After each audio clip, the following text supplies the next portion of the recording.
Price lord ಪ್ರಿಯರೇ, ಯೇಸು ಕ್ರಿಸ್ತನ ಅಭಿಷೇಕ ಉಳ್ಳ ನಾಮದಲ್ಲಿ ಪವಿತ್ರ ಆತ್ಮರ ಸಹಾಯದಿಂದ ಇವತ್ತಿನ ದಿನ ಕೊಡುವಂತ ಒಂದು ಪುಟ್ಟ ವಚನ ಏನು ಅಂತಂದ್ರೆ ಪ್ರಿಯರೇ, ಇಲ್ಲಿ ಅಪೊಸ್ತಲರ ಕೃತ್ಯ 24ನೇ ಅಧ್ಯಾಯ 16ನೇ ವಾಕ್ಯದಲ್ಲಿ ಪೌಲ ಫೆಲಿಕ್ಸನ ಮುಂದೆ ನ್ಯಾಯ ವಿಚಾರಣೆ ನಡೆಯುವ ಸಮಯದಲ್ಲಿ, ಅಂದರೆ ಜೈಲಿನಲ್ಲಿ ಇದ್ದಂತ ಸಂದರ್ಭದಲ್ಲೂ ಕೂಡ ಅವನು ಏನ್ ಹೇಳ್ತಾ ಅಂದ್ರೆ, ನಾನು ಸಾಕ್ಷಿ ಹೇಳುವಂತೆ ಆಗಬೇಕು ಅಂತ ನಾನು ಆಸೆ ಪಡ್ತಾನೆ ಪ್ರಿಯರೇ. ಇಲ್ಲಿ ಯಾವ ತರ ಬರ್ದಿದ್ರೆ 24:16ರಲ್ಲಿ, ಇದರ ದೆಸೆಯಿಂದ ದೇವರ ವಿಷಯದಲ್ಲೂ ಮನುಷ್ಯರ ವಿಷಯದಲ್ಲೂ ನಾನು ನಿರ್ದೋಷಿ ಎಂದು ಸಾಕ್ಷಿ ಹೇಳುವ ಅಭ್ಯಾಸ ನನಗೆ ಯಾವಾಗಲೂ ಇರಬೇಕು ಎಂದು ಅಭ್ಯಾಸ ಮಾಡಿಕೊಳ್ಳುತ್ತೇನೆ. ಹಾಗಾದ್ರೆ ಪ್ರಿಯರೇ, ನಾವು ಯೇಸು ಸ್ವಾಮಿ ಒಂದು ಮಾತು ಹೇಳಿದರೆ, ನೀವು ಭೂಲೋಕದ ಕಟ್ಟ ಕಡೆಯವರೆಗೂ ಸಾಕ್ಷಿಯಾಗಿರಿ ಅಂತ ಹೇಳಿದ್ದಾರೆ.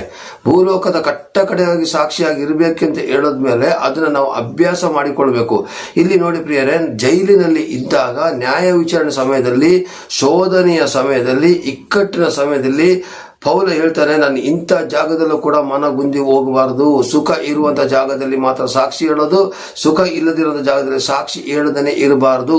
ಇಲ್ಲಿ ಏನಾಗ್ತದೆ, ಇವತ್ತು ಸುಮಾರು ಜನರ ಸಾಕ್ಷಿ ಯಾವ ತರ ಇದೆ ಪ್ರಿಯರೇ, ಸುಖ ಸಿಕ್ಕಿದಾಗ ಸಾಕ್ಷಿ ಮೇಲೆ ಸಾಕ್ಷಿ ಹೇಳಿದ್ದು, ಕಷ್ಟ ಬಂದಾಗ ದೇವ್ರನ್ನ ಗೊಣಗೋದು, ಸಭೆಗೆ ಬರೋದು ಕಡಿಮೆ ಮಾಡೋದು, ಹೊರಗಿನ ಪ್ರಪಂಚದ ಮುಂದೆ ಸಾಕ್ಷಿಯಾಗಿ ನಿಲ್ಲೋದಿಲ್ಲ, ಇದೆಲ್ಲವೂ ಕೂಡ ನಡೀತಾ ಇದೆ. ಒಂದು ಎರಡನೇ ಪಾಯಿಂಟ್ ಏನು ಗೊತ್ತಾ, ಸಭೆಯ ಒಳಗಡೆ ಉತ್ತಮವಾದಂಥ ವ್ಯಕ್ತಿಗಳಾಗಿರ್ತಾರೆ, ಆದರೆ ಅವರು ಹೊರಗಿನ ಪ್ರಪಂಚದಲ್ಲಿ ತಪ್ಪಾದ ರೀತಿಯಲ್ಲಿ ನಡೆದು ಸೋಮವಾರದಿಂದ ಶನಿವಾರದವರೆಗೂ ತಪ್ಪಾದ ವ್ಯಕ್ತಿಗಳಾಗಿ ಅದರ ಪಾಪ ಪರಿಹಾರಕ್ಕೋಸ್ಕರ ಭಾನುವಾರ ಬಂದು ಪ್ರಾರ್ಥನೆ ಮಾಡಿಕೊಂಡು ಹೋಗೋರು ಎಷ್ಟೋ ಜನ ಇದ್ದಾರೆ. ಇದೆಲ್ಲ ತಪ್ಪು ಪ್ರಿಯರೇ.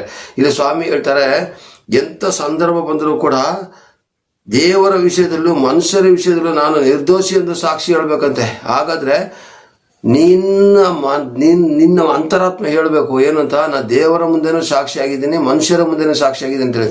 ಅದಕ್ಕೆ ಒಂದು ವಾಕ್ಯವನ್ನ ತೆಗೆಯೋಣ ಪ್ರಿಯರೇ. ಲೂಕ ಬರೆದ ಪತ್ರಿಕೆ 2ನೇ ಅಧ್ಯಾಯ 52ನೇ ವಾಕ್ಯದಲ್ಲಿ, ಯೇಸು ಜ್ಞಾನದಲ್ಲಿಯೂ ದೇಹ ಬಲದಲ್ಲಿಯೂ ವೃದ್ಧಿಯಾಗುತ್ತಾ ಬಂದನು, ಇದಲ್ಲದೆ ದೇವರ ಮತ್ತು ಮನುಷ್ಯರ ದೇಹ ಆತನ ಮೇಲೆ ಹೆಚ್ಚಾಗುತ್ತಾ ಇತ್ತು. ಇವತ್ತು ಕ್ರೈಸ್ತರನ್ನ ಕಂಡ್ರೆ ಗಲಾಟೆ ಮಾಡೋದ ಜನಗಳು ಜಾಸ್ತಿ, ಅಟ್ಟಾಡಿಸ್ಕೊಂಡು ಹೊಡಿತಾರೆ. ಯಾಕೆ? ಕೆಲವೊಂದು ವಿಷಯದಲ್ಲಿ ನಮ್ಮ ಸಾಕ್ಷಿಗಳು ಇಲ್ಲದಿರುವಂತ ಕಾರಣಕ್ಕೋಸ್ಕರ. ಈ ಲೂಕ 2ನೇ ಅಧ್ಯಾಯ 52ನೇ ವಾಕ್ಯದಲ್ಲಿ ಬರೆದಿದೆ, ನಮಗೆ ದೇವರ ದಯೆನೂ ಬೇಕು, ಮನುಷ್ಯರ ದಯೆನೂ ಬೇಕು.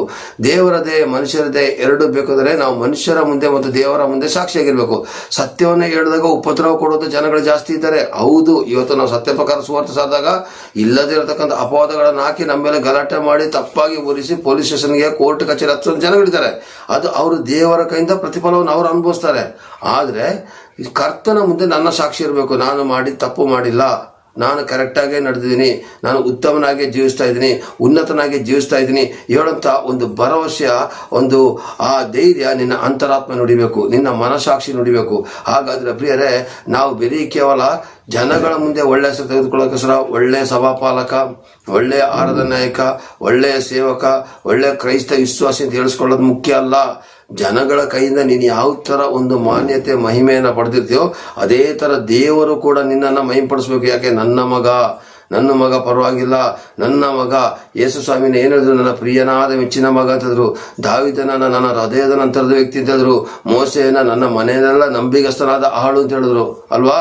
ಹಾಗೇನೆ ನನ್ನ ಬಗ್ಗೆ ನಿನ್ನ ಬಗ್ಗೆ ಹೇಳ್ಬೇಕು.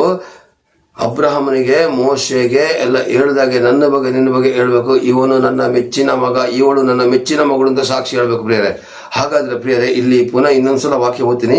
ಅಪೊಸ್ತಲರ ಕಥೆ 24:16ರಲ್ಲಿ, ಇದರ ದೆಸೆಯಿಂದ, ಯಾವುದ್ರ ದೆಸೆಯಿಂದ, ಅವನು ಜೈಲಿನಲ್ಲಿ ನ್ಯಾಯ ವಿಚಾರಣೆ ಒಳಪಡಿಸಿ ಶೋಧನೆ ಅನುಭವ ಸಮಯದಲ್ಲೂ ಕೂಡ ಅವನು ಹೇಳ್ತಾನೆ, ದೇವರ ವಿಷಯದಲ್ಲೂ ಮನುಷ್ಯರ ವಿಷಯದಲ್ಲೂ ನಾನು ನಿರ್ದೋಷಿ ಎಂದು ಸಾಕ್ಷಿ ಹೇಳುವ ಮನಸ್ಸು ಯಾವಾಗಲೂ ನನಗೆ ಇರಬೇಕಂತ ಅಭ್ಯಾಸ ಮಾಡ್ಕೊಳ್ತೀನಿ. ನಿನ್ನ ಮನಸ್ಸು ಸಾಕ್ಷಿ ಹೇಳ್ಬೇಕು ಪ್ರಿಯರೇ. ನೀನು ಕಳ್ಳಾನ ಮಳ್ಳಾನ ಅಂತೇಳಿ ಎದುರುಗಡೆ ಮಾತ್ರ ಓಹೋ ದೇವರ ಸೇವಕ, ಆದ್ರೆ ಹಿಂದುಗಡೆ ತಪ್ಪಾದ ರೀತಿಯಲ್ಲಿ ನಡೆದ್ರೆ ದೇವರಿಗೆ ನೀನೇ ಲೆಕ್ಕ ಕೊಡಬೇಕಾದ ಪರಿಸ್ಥಿತಿ ಬಂದಿರೋ ಕಾರಣಕ್ಕೋಸ್ಕರ ಬಹಳ ಕೇರ್ಫುಲ್ ಆಗಿರಿ. ನಾವು ದೇವರ ಮುಂದೆಯೂ ಮತ್ತು ಜನರ ಮುಂದೆಯೂ ಉತ್ತಮವಾದ ಸಾಕ್ಷಿಗಳಾಗಿದ್ದೇವೆ ಅಂತ ಹೇಳೋದ ಮನಸ್ಸು ನಮಗೆ ಬಂದ್ರೆ ಸಾಕು. ಜನಗಳು ಇವತ್ತು ಎಷ್ಟೇ ಸತ್ಯ ಪ್ರಕಾರ ನಡೆದ್ರೆ ನಮ್ಮನ್ನ ತೂತು ಹೋಗಿತಾರೆ. ತಲೆ ಕೆಡಿಸ್ಕೊಳ್ಳೋದು ಬೇಡ. ನಮಗೆ ನನ್ನ ಮನಸಾಕ್ಷಿ ಹೇಳಬೇಕು, ನಾನು ದೇವರ ಮುಂದೆನೂ ಮನುಷ್ಯನ ಮುಂದೆ ನಿರ್ದೋಷಿಯಾಗಿದ್ದೇನೆ ಅಂತೇಳಿ. ದೇವರು ನಿಮ್ಮನ್ನು ಆಶೀರ್ವದಿಸಲಿ, ಕೃಪೆಯನ್ನು ನಡೆಸಲಿ. ನಾವು ದೇವರ ಮುಂದೆ ಮನುಷ್ಯರ ಮುಂದೆ ನಿರ್ದೋಷಿತ ಸಾಕ್ಷಿಯನ್ನು ಹೊಂದಿಕೊಳ್ಳೋದು ಮಾತ್ರ ಅಲ್ಲದೇ ದೇವರ ಮತ್ತು ಜನರ ದಯೆ ನಮ್ಮ ಮೇಲೆ ಬೀಳಲಿದ್ದು ನಾವು ಪ್ರಾರ್ಥಿಸುವ ಅದೇ ಪ್ರಕಾರ ನಡೆದು ದೇವರ ನಾಮನ ಮಹಿಮೆಪಡಿಸುವ ಪ್ರಿಯರೇ. ದೇವರು ನಿಮ್ಮನ್ನು ಆಶೀರ್ವದಿಸಲಿ, ಕೃಪೆಯನ್ನು ನಡೆಸಲಿ. ಆಮೀನ್, ಆಮೀನ್, ಆಮೀನ್. ಪ್ರೈಸ್ ದ ಲಾರ್ಡ್ ಪ್ರಿಯರೇ.